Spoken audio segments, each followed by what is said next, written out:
Saludos a todos, os damos la bienvenida a este nuevo seminario formativo. Mi nombre es Javier Rubio y formo parte del equipo de marketing del Sevier España.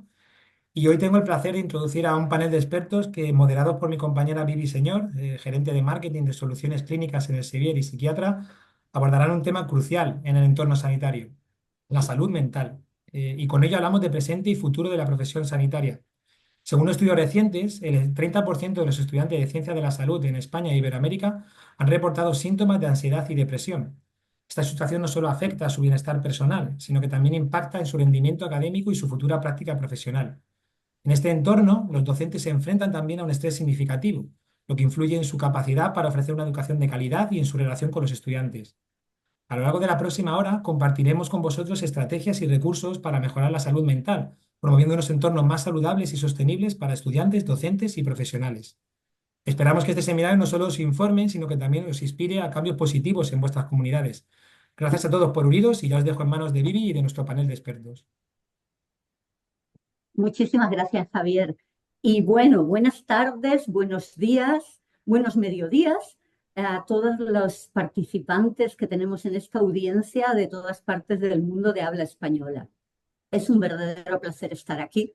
Sabemos que ha generado mucha expectación este seminario, no solo por el tema tan importante y prioritario, como decimos en su título, prioridad salud mental sin ninguna duda, sino porque tenemos aquí un elenco de panelistas que nos van a hacer pasar un rato que querríamos que se extendiese mucho más. Vamos a empezar con ellos un camino que queremos hacer juntos con toda nuestra audiencia y con nuestros ponentes y la comunidad para abordar la situación actual de la salud mental y cómo podemos tener recursos, perspectivas innovadoras, nos van a traer datos sobre la práctica, en fin, de gran interés, pero lo primero, no me voy a callar, lo primero va a ser que ellos mismos se presenten para que sepáis brevemente, por favor, todos, pues tanto su nombre como su puesto que ocupan y experiencia. Muchas gracias. Por ejemplo, no sé, Helen, ¿quieres empezar tú? Muchísimas gracias, Vivi. Muchísimas gracias, Javier, por esta invitación a poder participar además con Latinoamérica, que yo soy venezolana, así que me da muchísimo gusto poder leer por allí Ecuador, Uruguay, México. Así que bueno, gracias a todos por estar presentes. Yo soy médico psiquiatra, me formé en Venezuela en medicina, hice neurociencia, ciencias biomédicas en Londres. Después me vine para aquí, para España, a hacer psiquiatría y posteriormente seguí con neurociencia en la Complutense y el máster de psicoterapia relacional aquí también en Madrid. Pero mi pasión siempre ha sido la música y bueno, de ello hablaremos un poco después. Pues pasamos a Gonzalo, por ejemplo. Pues muchísimas gracias, Vivi y Javi, por la invitación y a todos por asistir. Yo soy Gonzalo Vaquero Sanz, soy médico también, divulgador sanitario, soy el creador de un podcast divulgativo que se llama Entiende tu salud, que es uno de los podcasts divulgativos de salud y medicina más escuchados en español, y trabajo como consultor en salud digital con el Ministerio de Sanidad de España y las comunidades autónomas implantando tecnología en proyectos para aterrizar esto un poco más de inteligencia artificial en medicina, de estrategias de salud digital, de ciberseguridad o de automatizaciones. Bueno, como veis, traemos la innovación también aquí. Mónica, ¿de dónde vienes tú? Hola, ¿qué tal? Saludos a todos y agradecimiento por la invitación. Bueno, pues yo soy médico especialista en psiquiatría, ejerzo en el Hospital Universitario Ramón y Cajal de Madrid y colaboro con el programa de atención integral al médico enfermo del Colegio de Médicos de Madrid y esta es la faceta de mi trabajo por la que se me ha invitado a participar. Muchas gracias, Mónica. Y Rubén, nuestro representante también de la profesión enfermera. Buenas tardes a las personas de España y también buenos días a Latinoamérica. Agradecer también al equipo del Sevier, a Vivi, a Javier personalmente por la invitación a la Asociación Española de Enfermería y Salud Mental en este tema tan importante, ¿no? Y tan transversal que es la salud mental. Yo soy enfermero por la Universidad de Alcalá y especialista en salud mental vía IR en Granada. y formo parte de la Asociación Española de Enfermería y Salud Mental como voluntario y como socio activo desde el año 2013, cuando estaba en segundo del grado de enfermería, empecé este recorrido y estuve en la junta directiva del 2017 a 2023 y a día de hoy sigo colaborando también activamente en esta materia de investigación, de formación y de crear encuentros también. Y trabajo en un centro de salud mental en el ámbito comunitario en Vallecavilla, aquí en Madrid. Muchísimas gracias. Bueno, la audiencia está viendo que vamos a tener experiencias desde todos los ámbitos y la verdad, voy a decirles un poquito cómo va a funcionar. Vamos a dialogar.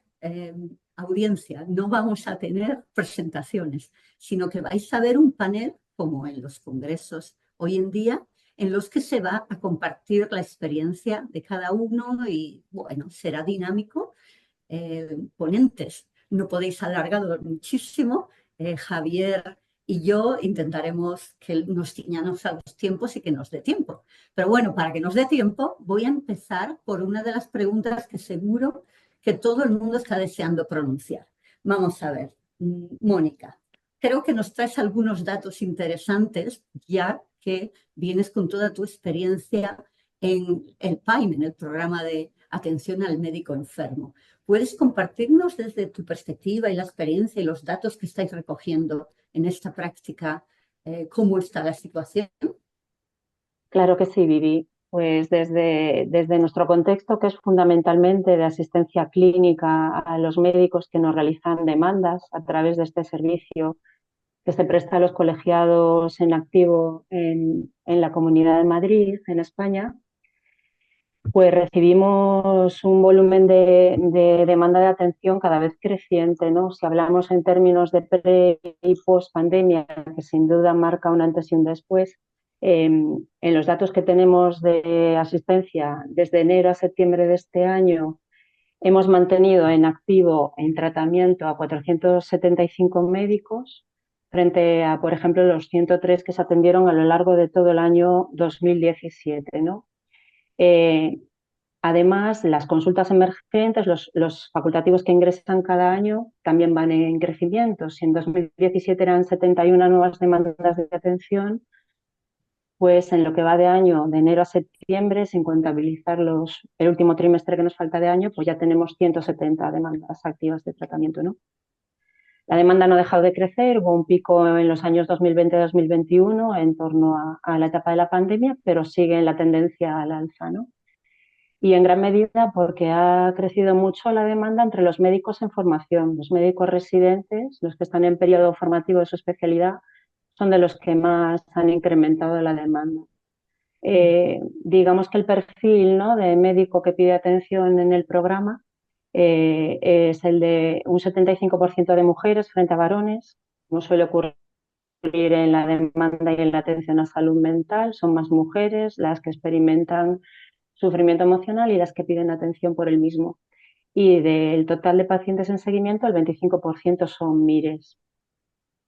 Y la patología por la que suelen demandar, pues suelen ser trastornos del espectro afectivo, generalmente adaptativos, un 75%, y hay un 12% de profesionales que consultan por trastornos por uso de sustancias, ¿no? El resto serían otras patologías, trastornos obsesivos, trastornos de personalidad graves, trastornos.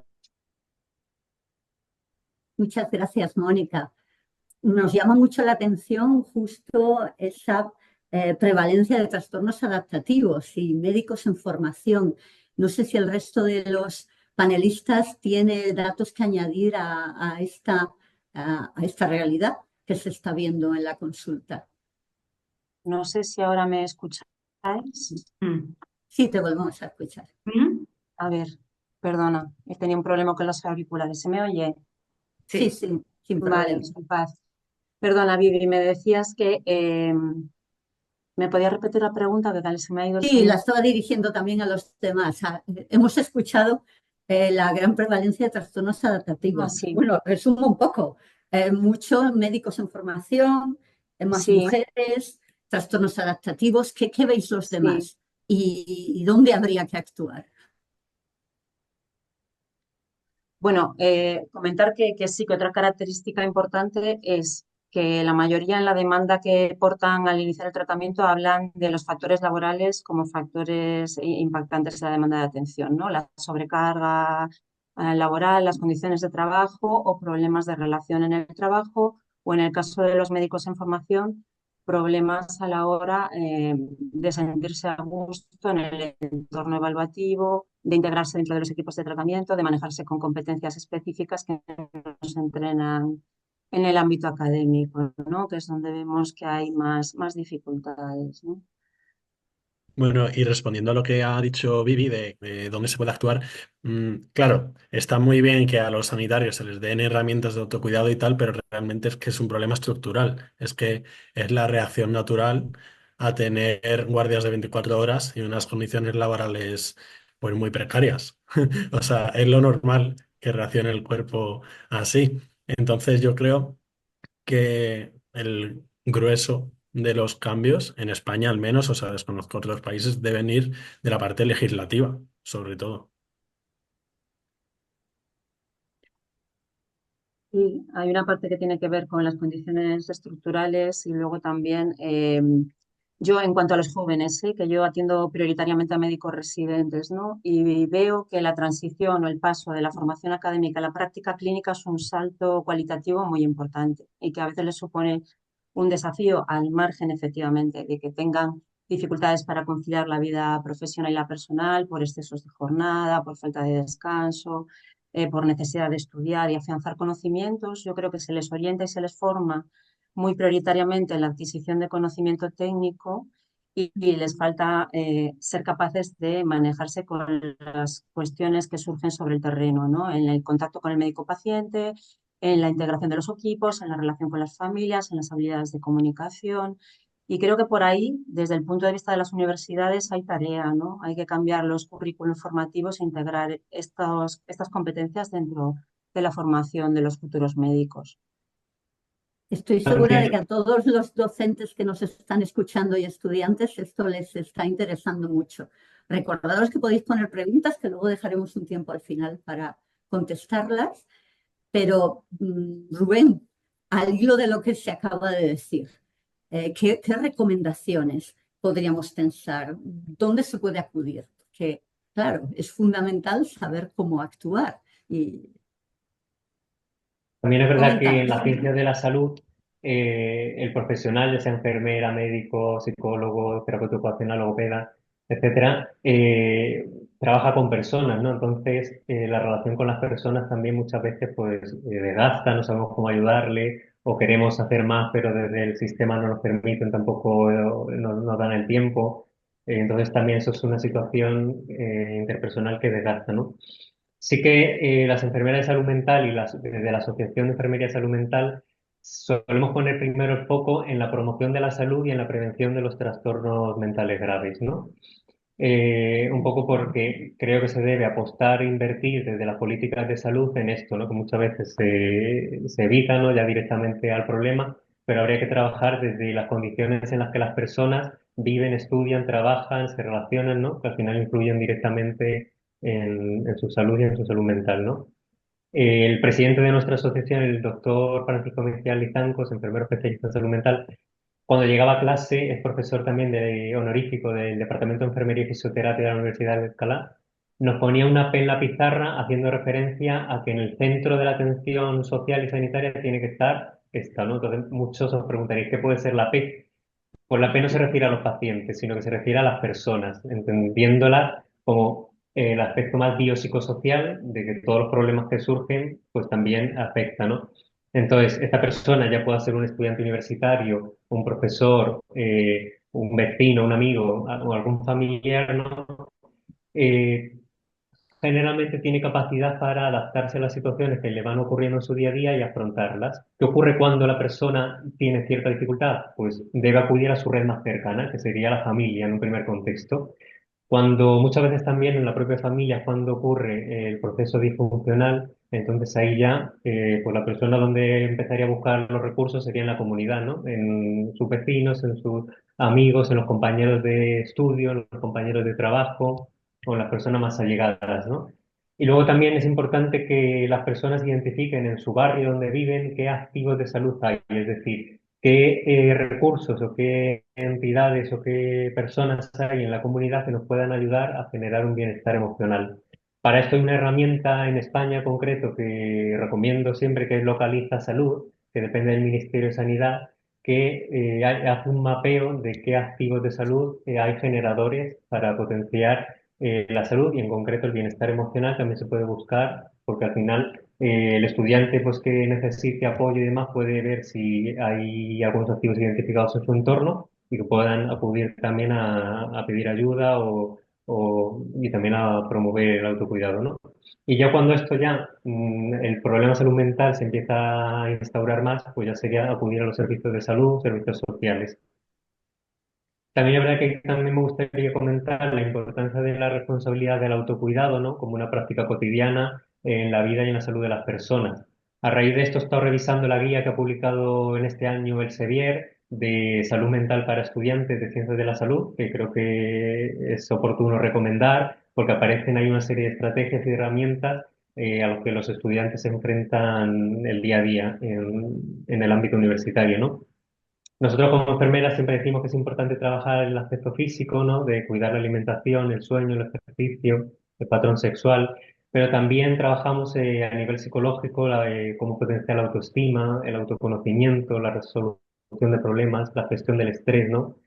Entonces sí que, por decir algo práctico también para que los que nos estén escuchando puedan practicar, sí que recomiendo un ejercicio que es de escucha activa, ¿no? Que un día de estos, de esta semana, pues le digáis a un compañero de estudios de la universidad o a un compañero de trabajo, o si no en una familia, de dedicar 3 minutos a que la otra persona os hable sobre sí misma. Entonces vosotros en esos 3 minutos, la única insignia, por así decirlo, es que tenéis que permanecer callados escuchando, ¿no? Entonces, esto también nos permite ver qué capacidad tenemos para hacer una escucha activa, si nos es difícil, si no nos es difícil. La otra persona también tiene la oportunidad de ver, hablar de sí misma, qué capacidad tiene para hablar de sí misma, si lo hace de aspectos más positivos o aspectos más negativos. Entonces, esto también nos ayuda un poco a ver como profesionales o como estudiantes, bueno, nuestra forma de trabajar, de escuchar, que también va que también se puede trabajar sobre ello, claro, pero al final son habilidades que se pueden trabajar durante la carrera. Y ya para concluir un poco este tema, sí que desde pequeños a los niños no se les dice que hay que ser solidarios, que hay que compartir, pero luego a medida que se va avanzando en la ESO, los bachilleratos o estudios universitarios, ya es saca las mejores notas, busca el mejor puesto, cuanto más dinero cobres mejor. Entonces al final entran como en un conflicto de valores, ¿no? Y al final en el ámbito académico y laboral hay bastante competitividad, pueden producirse sistemas de acoso, en los jóvenes aparecen nuevas relaciones amorosas que también eso genera pues ciertas dificultades de comunicación, las rupturas, con todo lo que esto conlleva, ¿no? Y todo esto pues se ve que produce en tanto los profesionales, como comentaba Mónica, como en los estudiantes, ¿no? Pues problemas de ansiedad, de depresión, de irritabilidad, de abuso de tóxicos, ¿no? Incluso llegar a tener pensamientos de desesperanza o ideas de suicidio, ¿no? Entonces, ¿qué servicios o recursos tenemos? Pues creo que desde las universidades o desde los propios centros de trabajo se deben promover espacios en los que haya encuentros entre los estudiantes o entre los compañeros de trabajo, que se favorezca la comunicación. La importancia también de tener protocolos preventivos de discriminación y de acoso y que el profesorado sobre todo cree un entorno acogedor, ¿no? Donde también hay una relación de confianza con el estudiante y el uso también de las metodologías participativas, donde a los estudiantes se les haga participar, dar su opinión, que puedan reflexionar, compartir con otros, ¿no? Y el trabajo en equipo también, porque al final, durante la carrera, como pues, los enfermeros, los médicos, los psicólogos, pero luego llegamos al mundo laboral y estamos todos juntos y tenemos que coordinarnos sobre un caso clínico y a ver cómo lo abordamos todos juntos. Entonces también creo que esta metodología puede ayudar bueno, a todo esto. El asociacionismo también, pues a nivel de las asociaciones estatales que hay de estudiantes, creo que es algo importante que el estudiante que quiere hacer algo más puede acceder a ella. Y a nivel profesional, cada profesión pues tiene también sus asociaciones profesionales, sociedades científicas. Los colegios profesionales pues también pueden proporcionar apoyo psicológico, como el que comentaba de medicina, también enfermería y el resto seguramente también. Y si no, pues también pedir ayuda en el propio centro de salud, ¿no? Cuando se está pasando mal y muchas veces no sabemos dónde acudir, pues el médico o su enfermera de atención primaria también puede ser un buen vehículo para facilitarle al estudiante, ¿no? El cómo acceder un poco a esta demanda, ¿no? Que tiene, a esta necesidad. Y córtame aquí, porque si no yo me enrollo. No, no, no. Iba a decir muchísimas gracias, Rubén. ¿Podéis los demás interrumpir y comentar que vamos bien? ¿Vale? Nos están preguntando bastante, aunque luego ya veremos las preguntas en detalle. ¿Cómo se puede hacer más? ¿Cómo se puede hacer más para lo que decía Mónica? Llega la transición del estudiante a la práctica clínica, que es completamente diferente. Y ahí deben surgir muchos trastornos adaptativos, desde luego. Y llega el médico residente completamente explotado. Y bueno, y luego habrá más problemas a lo largo de la carrera. Entonces, ¿cómo se podría hacer más? Es también una pregunta aquí. A lo mejor Gonzalo, como egresado de medicina y recién egresado y es presidente de la conferencia de estudiantes de medicina, nos puedes comentar algo desde tu perspectiva. Tu experiencia reciente? ¿Cómo ha sido la experiencia reciente de estudiante de medicina? Sí, bueno, yo fui presidente del Consejo Estatal de Estudiantes de Medicina de España, como ha dicho Vivi, que no lo comenté en Mm. la presentación, y lo fui hasta hace unos meses solo, porque en realidad yo me gradué hace 6 meses y ya pues dejé de ser el presidente. Em, Mi experiencia ha sido muy buena en primer lugar, pero sí que estar en la posición del Consejo Estatal de Estudiantes de Medicina he podido tener la perspectiva nacional e internacional y darme cuenta de que los estudiantes de ciencias de la salud son un colectivo realmente de riesgo. Y realmente los datos lo dicen así, que los estudiantes de ciencias de la salud tienen más prevalencia de trastornos de ansiedad, más prevalencia de ideación autolítica. De hecho, los estudiantes de medicina son los segundos estudiantes con más ideación autolítica. La primera es veterinaria, por si alguien tiene curiosidad. Los estudiantes de ciencias de la salud, bueno, puede haber diferentes motivos. Seguro que algunos están relacionados con la personalidad, predispuesto a acceder a este tipo de carreras, otros probablemente por el entorno, por estar en contacto con el sufrimiento humano y otro a lo mejor pues por las exigencias externas. Pero bueno, esto es un debate más largo. Em, Algo que he visto muy frecuente en estudiantes de ciencias de la salud y también en relación un poco a lo que decía Mónica antes, es la mala tolerancia a la frustración. Y creo que esto va en relación a que son carreras normalmente que es muy difícil acceder y estamos poco acostumbrados a fallar. Y aquí mi experiencia en primer lugar, en primera persona, recuerdo en tercero de carrera que suspendí un par de asignaturas, que ya ves, ni que se acabase el mundo. Bueno, pues a mí se me acabó, cosa que no tiene ningún sentido y no es más que un síntoma de una mala tolerancia a la frustración. Y sí que creo que esto es una carencia importante en los estudiantes de ciencias de la salud.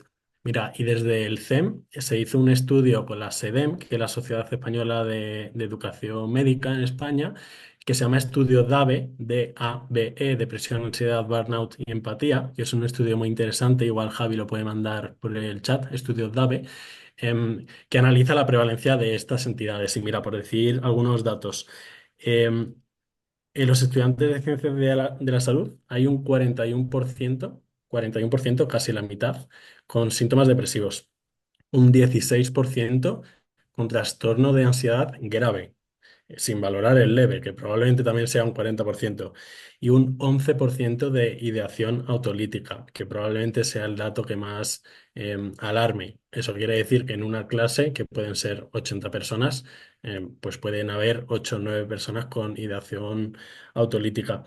Y Y realmente creo que es útil conocer estos datos, que en estudiantes de ciencia de la salud ocurren estas cosas, porque sirve para tomar medidas preventivas. Sirve para, como dijo Mónica, adaptar los planes de estudio. Pueden ser de manera más informal, con seminarios o con diferentes charlas. No digo que se tenga que meter en el currículum, aunque probablemente sí, porque nuestros currículum son del siglo XIX para problemas del siglo XXI, pero eso también es otro debate aparte. Y también sirve para tomar medidas preventivas y resolver pronto los problemas. Muchas gracias, Gonzalo. Mónica, ábrete el micrófono para comentar.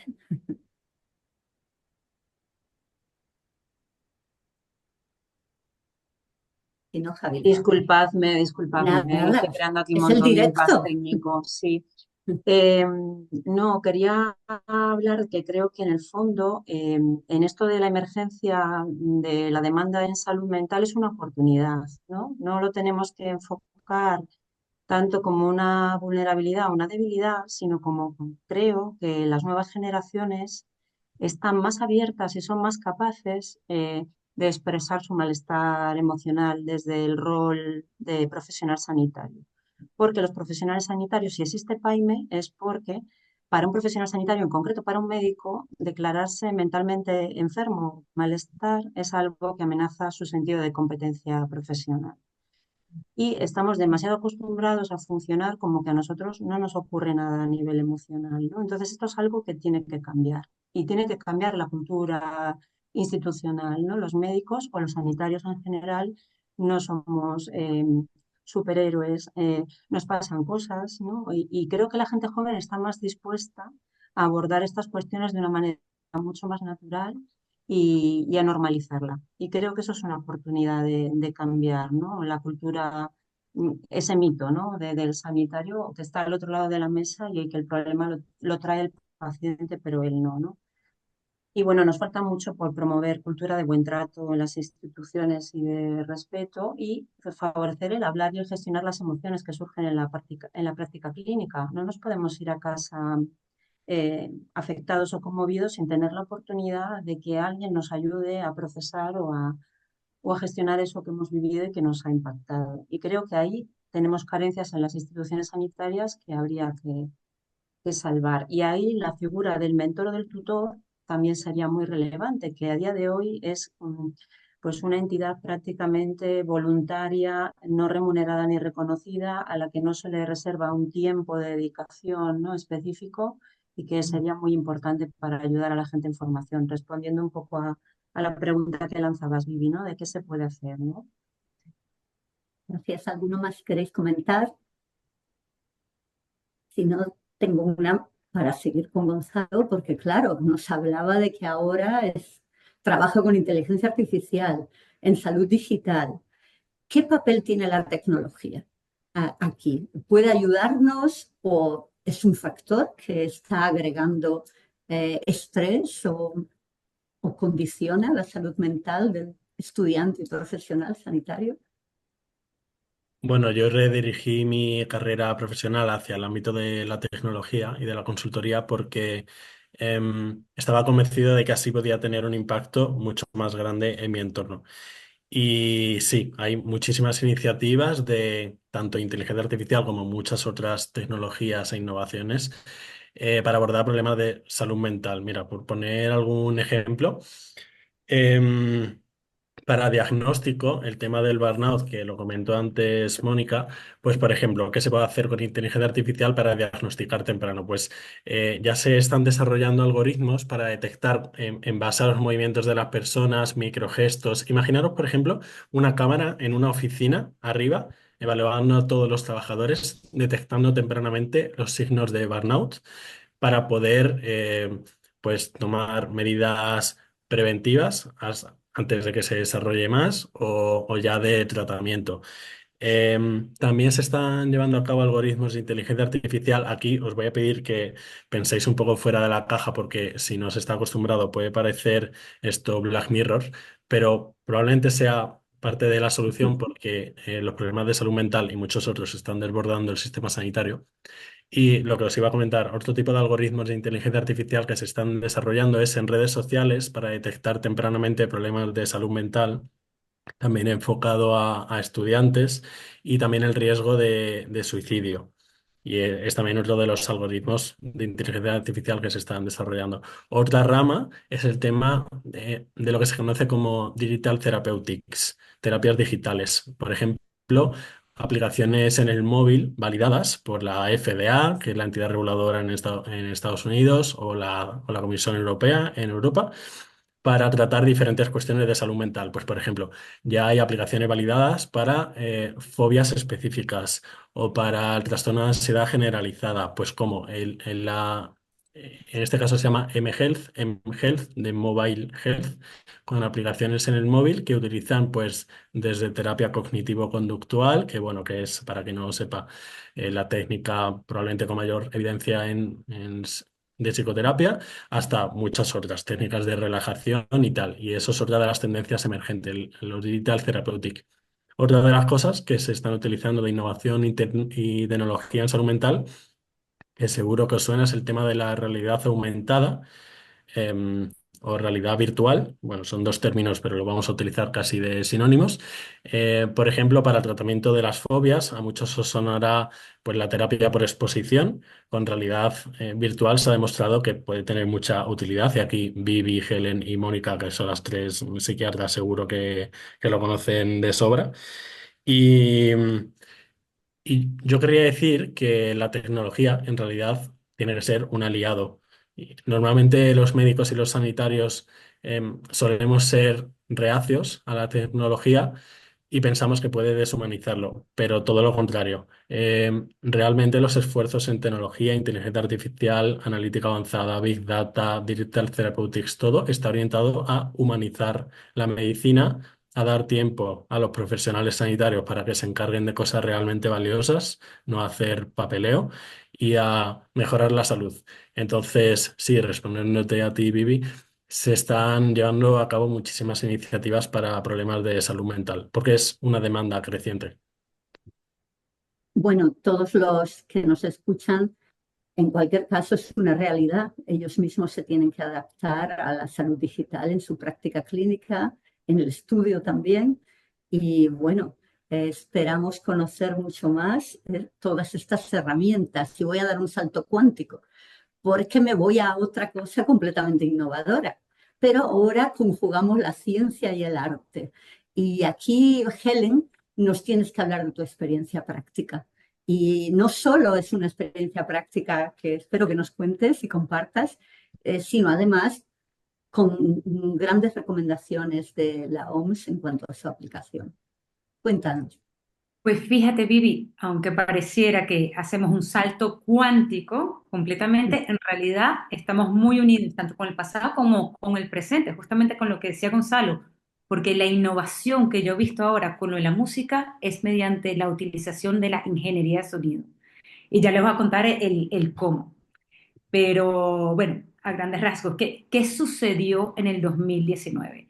Eh, Como comentaba, mi pasión siempre ha sido la música, me casé como músico, entonces estaba investigando un poco más a fondo sobre esa parte y en el 2015 recibo yo al primer cello del Teatro Real con un episodio psicótico.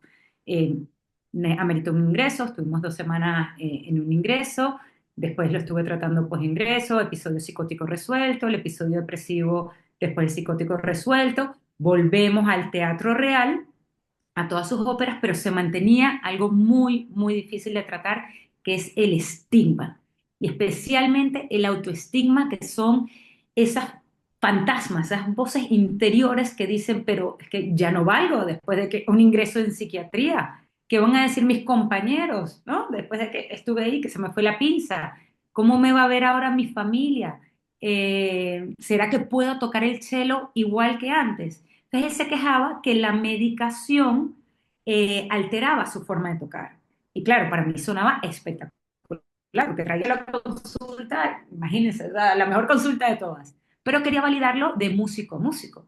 Y ahí fue cuando invité a mi marido, siendo el músico, él es de Berkeley, de Boston, del mundo del rock, nada que ver, pero era músico.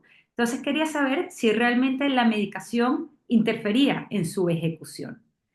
Total que bueno, empezamos unas sesiones específicamente para abordar ese objetivo y vemos que no solamente es que la medicación no interfiere con su ejecución estaba espectacular, sino que Fernando le propone a Antonio improvisar. Y un músico clásico es un experto lector en partituras complejísimas, pero usualmente no improvisa. Entonces en ese mundo se abrió un área donde pudo sacar su voz, su parte creativa y empezaron a componer canciones de rock en un formato de guitarra y cello. Por eso es que da lo de arroba guitar cello. Total que bueno, esto comenzó en el 2015 con respecto a Antonio. En el 2018 pasamos al otro lado porque tengo una compañera que su hijo tuvo un accidente de tránsito y este chico, perdón, eh, este chico cayó en coma durante 2 meses y era amante de la música. Y total que, bueno, ella estaba dispuesta a introducir todo tipo de terapias.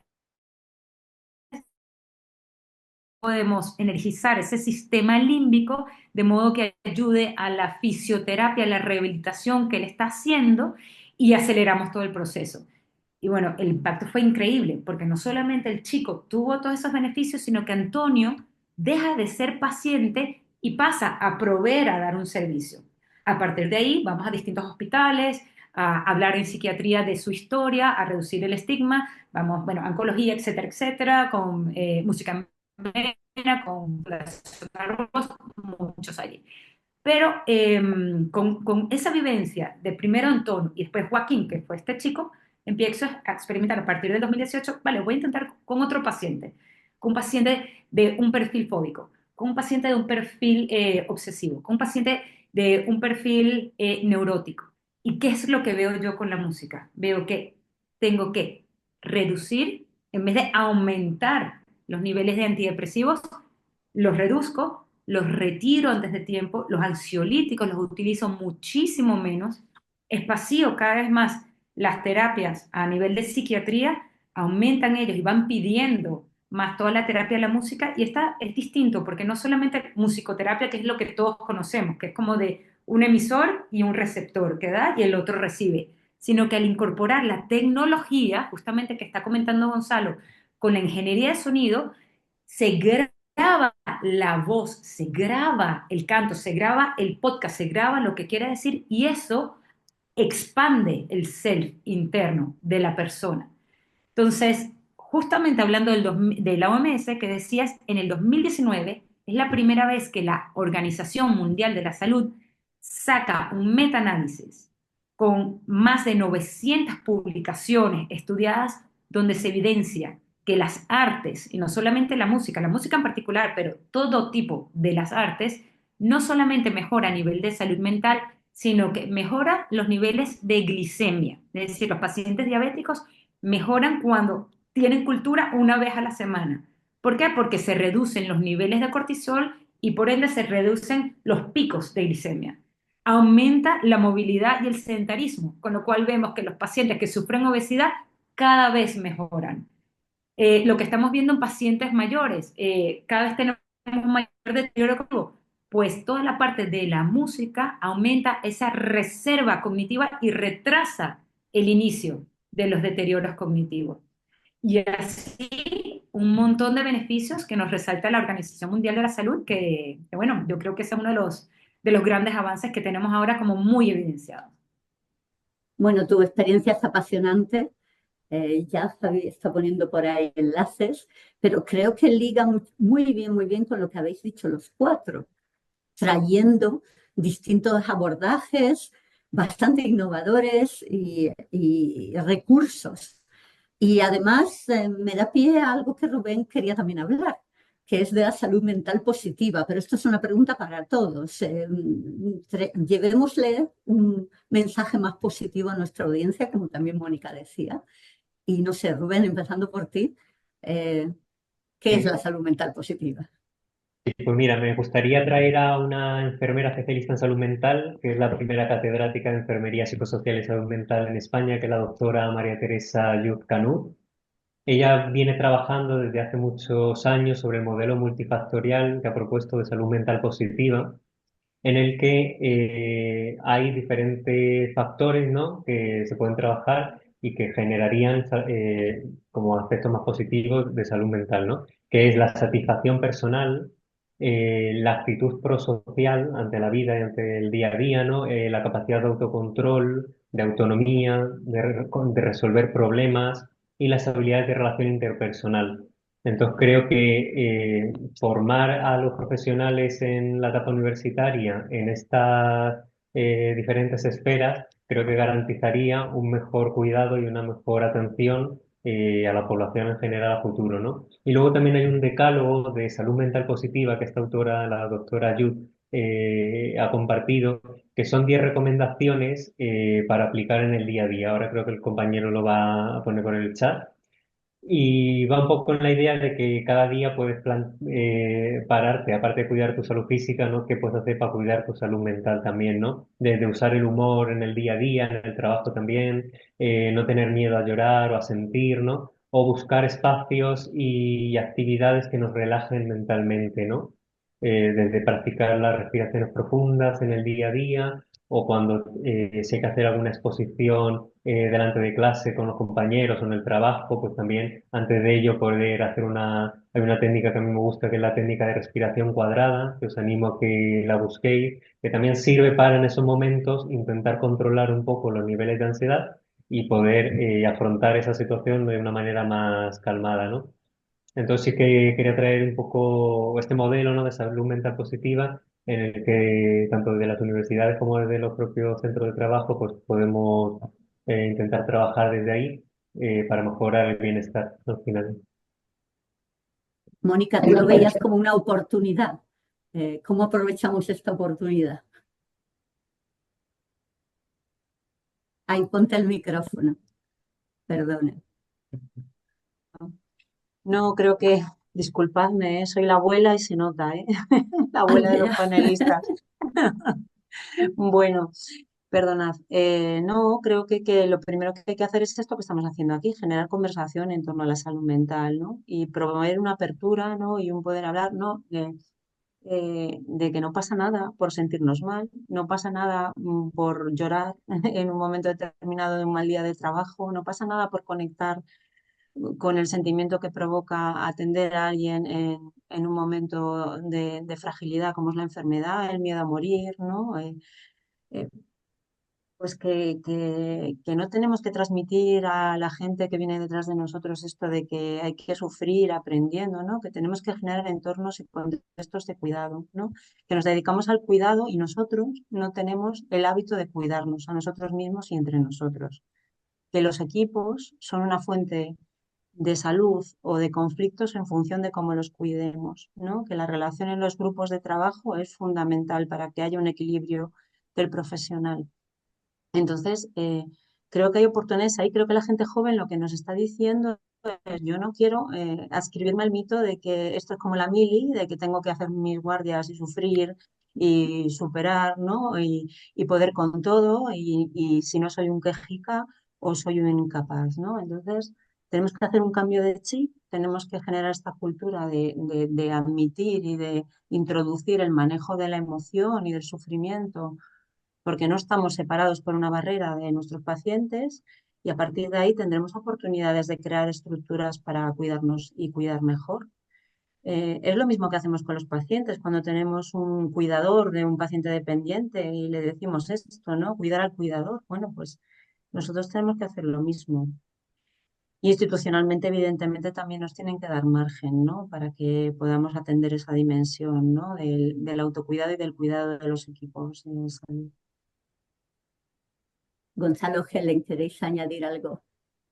Bueno, yo quería decir que es importantísimo todo lo que está diciendo Mónica, porque es verdad, en su intervención, pensando en el tutor en ese momento es una figura que está llena de trabajo, o sea, es otro adjunto y que tener estudiantes es como una carga extra, entonces que se le pueda permitir un espacio remunerado realmente para atender y poder tener esa cercanía en tu sentido de que puedes tener ese secreto médico con el tutor, creo que es importantísimo. Yo creo que y esa sería una práctica bastante sencilla de cambiar. O sea, le pagas esas horas y que el tutor pueda canalizar ese acceso, porque otra de las cosas alarmantes que mencionó Mónica con las estadísticas es el abuso de sustancias dentro de los médicos, que también pareciera que podemos tomar riesgos e ir probando, etcétera, etcétera, y de repente muchas personas, o sea, muchos estudiantes, muchos profesionales se pueden ver en situaciones bastante complejas que interfieran en su carrera, así que yo creo que esas intervenciones hay que hacerlas bastante pronto. Y bueno, y Y sí, perdona.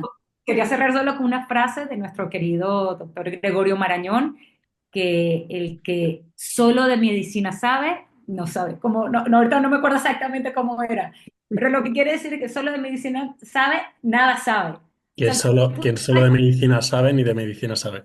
Pero ni de medicina sabe. es de Letamendi, no es de Gregorio Marañón. Bueno, y se lo ponen. Bueno, esa frase es importantísima, porque no podemos ser solamente estar estudiando medicina, medicina, medicina, que sé que durante la carrera, durante la residencia, pero nutrirnos de otras artes, de la filosofía, de distintas ciencias, de distintas artes, esa nutrición intelectual nos hace personas muchísimo más completas y profesionales muchísimo más completos. Así que, bueno, os invito a que experimenten por allí. Yo sobre el tema de la salud mental positiva prefiero no meterme porque no me siento capacitado para ello. No soy psiquiatra, psicólogo ni enfermero especialista en salud mental, o sea que ahí no me voy a meter. Pero sí que me ha gustado mucho esto último que ha dicho Helen. De hecho, me encanta esa frase de Letamendi y siempre recomiendo a los estudiantes, iba a decir de primeros cursos, pero realmente a todos, que se alejen de la medicina, de la enfermería, que se alejen de la carrera porque realmente así es como la ven en su conjunto y alejarte de la carrera, tener otros hobbies, aprender de otras cosas, relacionarte con gente diferente es lo que realmente te va a hacer mejor profesional en un futuro. Bueno, creo que aquí estamos todos de acuerdo con la medicina mucho más humana y con todos los médicos que nos preceden y enfermeros y psicólogos y otros profesionales de la salud que han abordado los cuidados y el estudio como una tarea muy multidisciplinar. Que Rubén decía algo clave al final de su intervención, que era, uno puede estudiar en sus distintas facultades, pero cuando estás trabajando en equipo. Entonces te tienes que saber relacionar con el enfermero, con el auxiliar, con el terapeuta, el psicólogo, lo que sea, justamente. O sea, todos somos humanos y si sabemos de otras cosas y no solamente de nuestro nicho, somos mucho mejores personas y profesionales. Bueno, me parece que vamos a tener que pasar a preguntas, porque si no, se van a quedar sin contestar muchas. Javier, no sé si has podido recoger algunas o me meto por aquí a ver las que hay. Aquí está, Javier. Vale. Sí, te he dejado algunas por el chat. Voy a seguir contestando porque la verdad es que está habiendo muchísimo interés en la sesión. ¿Vale? Te he dejado algunas destacadas y voy dando respuesta y poniendo en cola el resto, a ver si tenemos tiempo para poder contestarlas. ¿Vale, Vivi? Vale, espérate que las mire.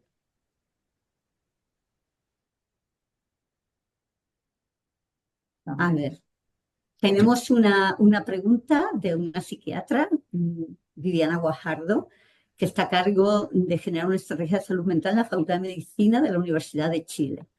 En ese contexto y en cuanto a las diferencias de los sistemas de salud y apoyo que pueden haber tanto dentro como fuera de las universidades, y según la experiencia que tienen nuestros panelistas en España, es que es muy larga, ¿cuáles han sido las principales estrategias preventivas y promocionales en salud mental en estudiantes de la salud que ustedes tienen?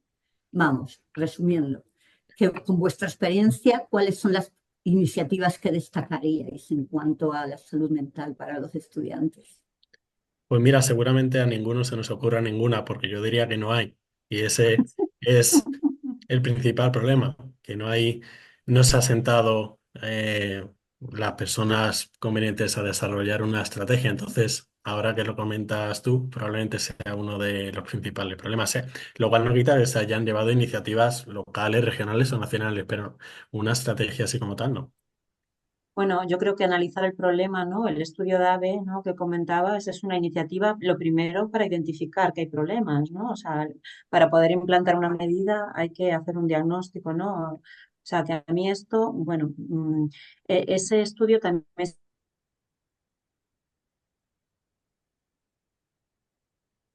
Bueno, estaba Mónica hablando del estudio DABE, pero se ha quedado sin conexión. Ahora Ah, vuelve. Sí. No, perdón. ya estás de vuelta.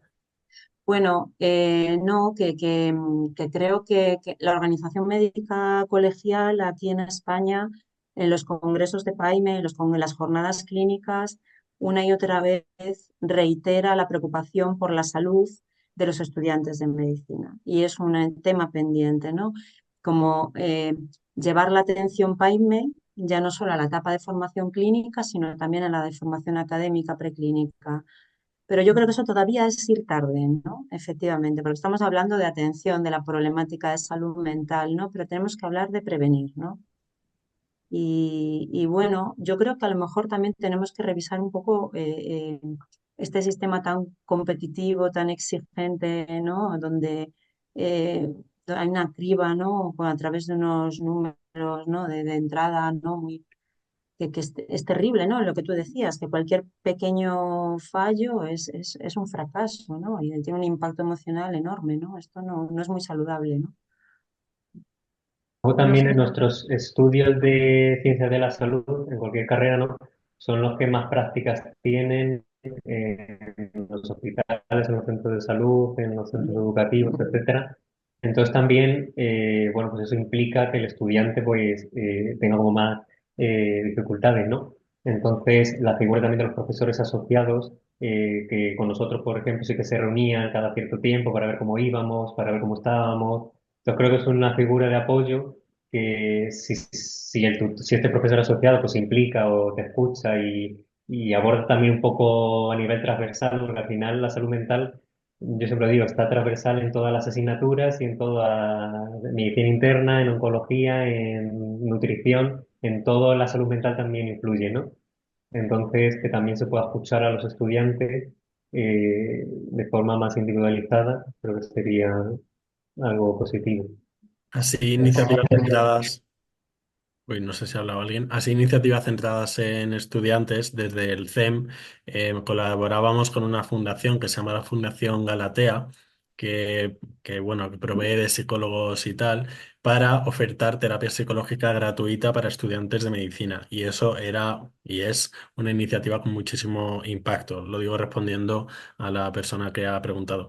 Pero bueno, veo una laguna muy grande aquí de una falta de estrategia común y que debería sentarse el Consejo Estatal de Estudiantes de Medicina con el CGCOM, el Colegio de Médicos de España, como ha comentado Mónica, y de otras ciencias de la salud para desarrollar una estrategia, porque sin eso no. No, y eso es aplicable para todos los países que nos están preguntando desde distintos Nosotros en lugares. psiquiatría, durante la residencia, tuvimos algo que se llamaba los grupos Valiant. Mm. Entonces era uno de los psicoterapeutas, tú también lo viviste, Mónica. Sí, ¿no? Los médicos residentes de mi hospital han organizado un grupo Valid para cuidarse y me parece estupendo. Han Sí, buscado un supervisor externo, ¿no? Fuera de... Sí, hay iniciativas, ¿no? sí, Pero claro, a sí, esto veces... por lo menos ahorra costos en lo que sería el 1-1 y lo primero se puede ver. Entonces son terapias de grupo que se hace pues, en espacio una vez a la semana con supervisor externo que no tengan ningún tipo de contaminación o algo con respecto al servicio, de modo que puedan surgir cosas de conflictos con respecto a la residencia y poderlos hablar allí. Creo que eso funciona como un buen primer paso. Bueno, os expongo otra pregunta que es además una contribución muy interesante de una profesional nutróloga de México que ha tenido muchos pacientes de enfermería y medicina. Y en su experiencia ha notado que presentan una gran ansiedad, empiezan a dejarse, no tener un autocuidado como debería ser y se le presentan a ella con problemas digestivos ya avanzados. y sin embargo son muy responsables. Entonces, se generan muchos problemas en su selección de alimentos, en todo. ¿Qué le podríamos recomendar para poder apoyarles un poco más? Bueno, yo creo que una de las grandes innovaciones también que Sí. es cómo Ay, que se ha perdido la conexión, como estamos tantos aquí en esta todo reunión, Greater se va Health. de vez en cuando. Helen, empieza, que se te fue la conexión. Ya estoy de vuelta, vale. Sí, Justamente comentando ahorita cómo se ha evidenciado cada vez más. Ay,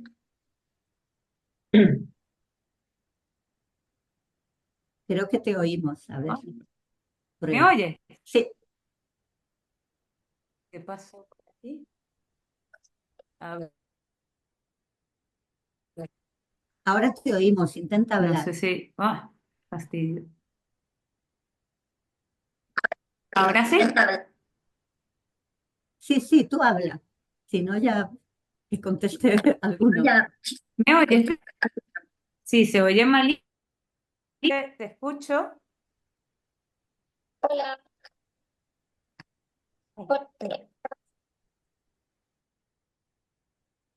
Bueno, mientras Helen soluciona su problema, que tiene mucho que ver con su trabajo, Ajá. lo que nos iba a contestar, creo yo. Si alguno queréis contestar alguna recomendación a nuestra compañera nutróloga.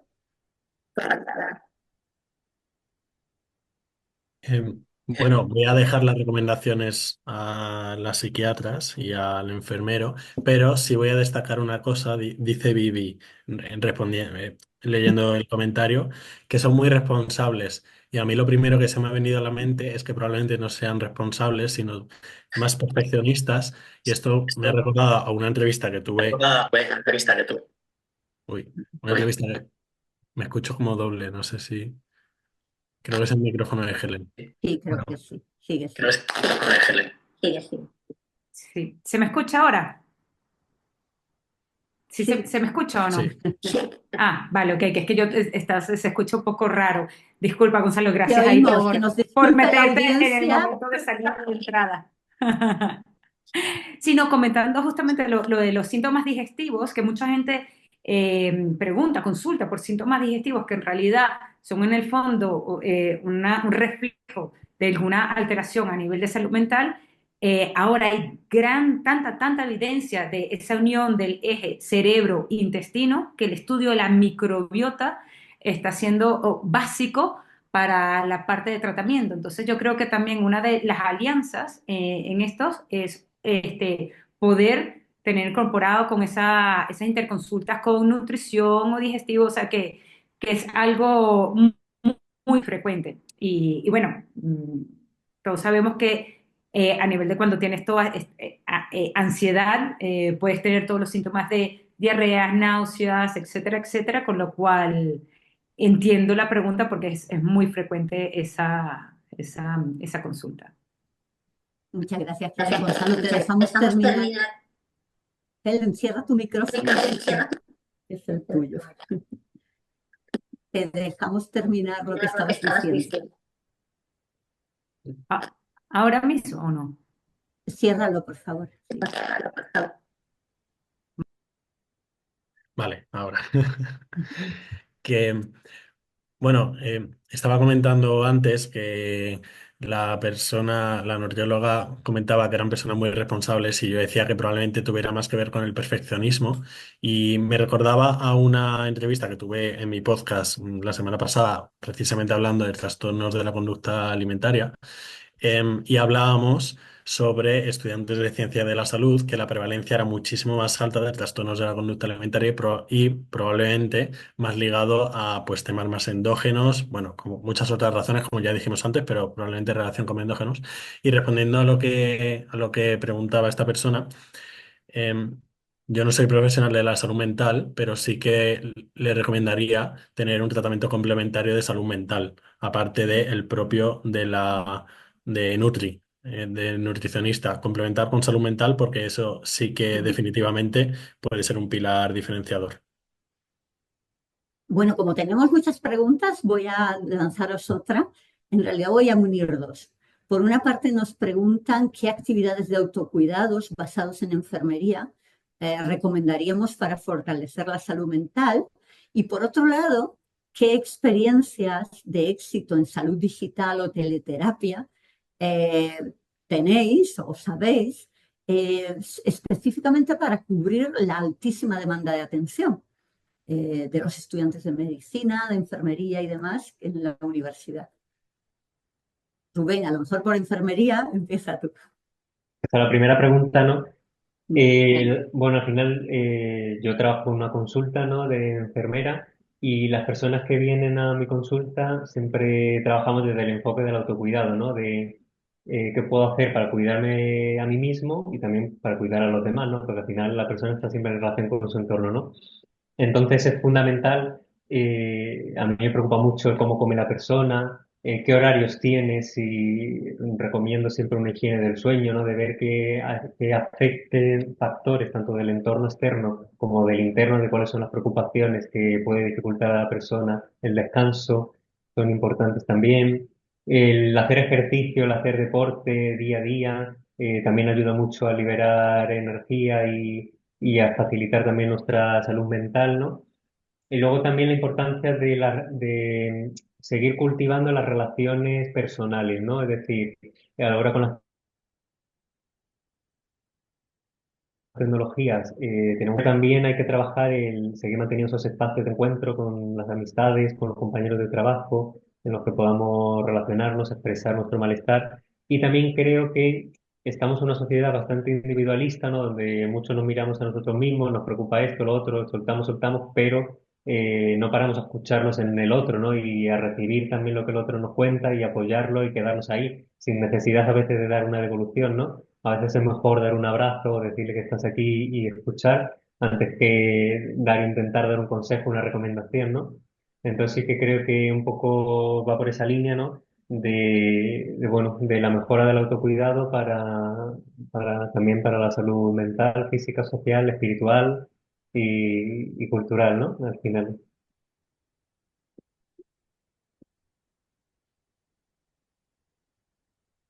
Bueno, estáis muteadas las dos, Vivi y Mónica. Vale. Qué bien. Vamos al No, club yo de los solo comentar mayores ya. que creo que para poder cultivar el autocuidado es muy importante la educación emocional. Es que si no tenemos conciencia y conocimiento de qué estamos sintiendo y con qué tiene relación y qué tenemos que hacer con eso que estamos sintiendo para resolver el problema que acarrea, ¿no? Porque la emoción al final nos está dando un mensaje, es un indicador de una necesidad, ¿no? Entonces pienso que la base del autocuidado, aparte de las necesidades básicas, ¿no? Reside ahí, ¿no? En que seamos capaces de tener un registro consciente de qué nos pasa, de cómo nos sentimos en el día a día y de qué necesitamos hacer para responder a la demanda que nos hace esa emoción. También como recursos que Rubén lo comentaba antes por encima, yo creo que puede ayudar mucho a meterse en grupos o en asociaciones de diferente índole. Al final eso te conecta con gente parecida a ti en algún sentido y en mi experiencia ayuda bastante a la salud mental y lo he visto en personas de mi entorno y lo recomendaría mucho.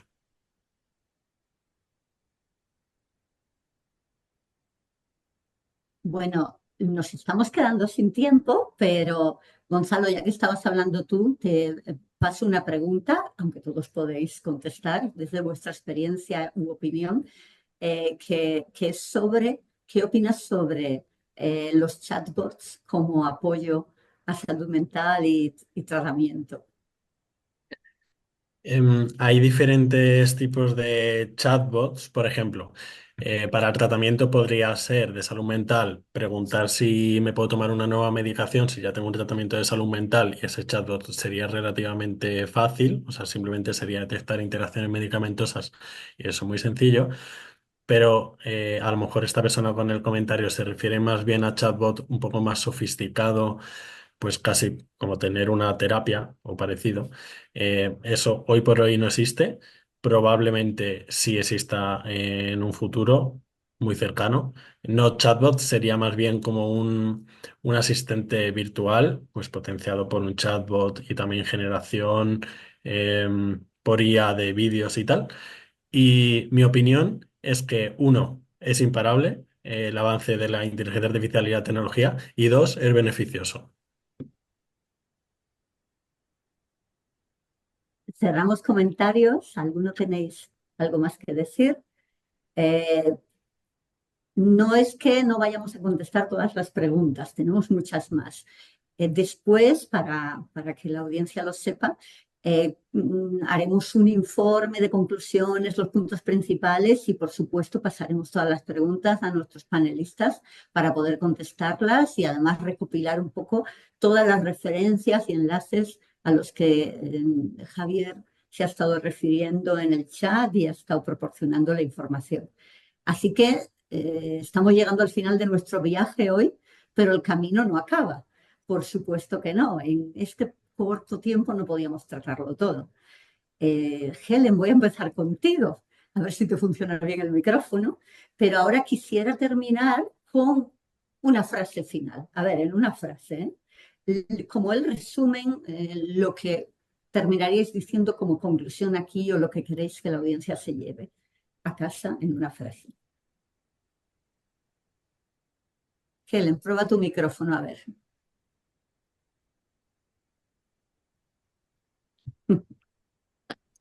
Adelante. Una frase de Nietzsche: la vida sin música sería un error. Muchas gracias. Ahí nos resume toda la ciencia y el arte también. Adelante, Rubén.